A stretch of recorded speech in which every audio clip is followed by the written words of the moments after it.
பொள்ளாச்சி அருகே தனியார் கல்லூரியில் படிக்கும் ஆனைமலை பேரூராட்சி துணைத் தலைவரின் மகன் பகீம் கடத்தப்பட்டது தொடர்பாக 2 கல்லூரி மாணவர்களை போலீசார் பிடித்து விசாரித்து வருகின்றனர்.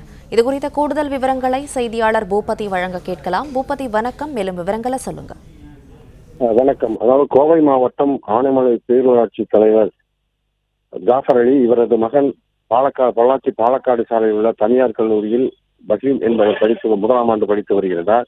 இந்த நிலையில் பகீம் மற்றும் அவரது சக நண்பர்களுக்கு இடையே காதல் விவகாரம் இருந்து வந்ததாக கூறப்படுகிறது. இந்த நிலையில் பகீமை, அதாவது கல்லூரி வரும்பொழுது 2 மாணவர்கள் அவர்களை வழிமறித்து தாக்கப்பட்ட நிலையில் பகீம் தப்பித்து ஆனைமலை சாலையில் சென்று கொண்டிருந்தார்.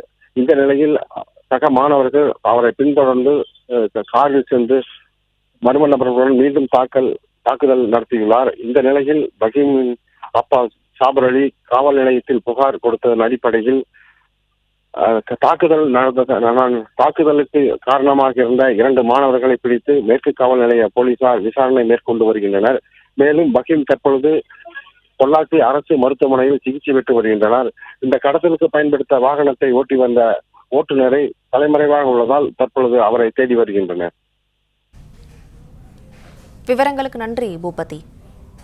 பிளே ஸ்டோர் மற்றும் ஆப் ஸ்டோரில் இருந்து பாலிமர் செயலியை QR கோடு மூலம் பதிவிறக்கம் செய்யுங்கள்.